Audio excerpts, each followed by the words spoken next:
অনেক সময় perception, but আমি যদি বলি একজন শ্রেণীপ্রাপ্ত বন্দির জন্য বরাদ্দকৃত জায়গা হচ্ছে 12 ফিট বাই 8 ফিট, অর্থাৎ 96 fit square feet plus minus. ওখানে কিন্তু টয়লেট সহ সকল ব্যবস্থাপনা এবং আমাদের সুনির্দিষ্ট নীতিমালা আছে শ্রেণীপ্রাপ্ত বন্দীরা কি পাবেন।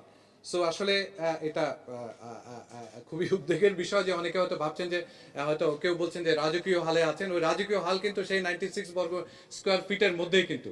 এখন আপনারাই চিন্তা করতে পারেন 96 স্কোয়ার ফিটের মধ্যে কতটুকু রাজকীয় হালে থাকা যায়।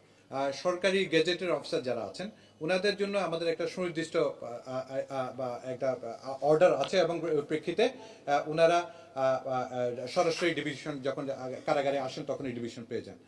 আর বাকি যারা বিশিষ্টজন মন্ত্রী এমপি থেকে শুরু করে যারা সমাজের, শুধু তাই না, যারা বিশিষ্ট ব্যক্তিবর্গ আছেন তাদের জন্য প্রসিডিউরটা হচ্ছে আমাদের তারা আবেদন করবেন একটা প্রসিডিউর, অথবা একটা আদালত বলে দিবেন, তাহলে আমরা ওইটাকে এন্ডোর্স করব।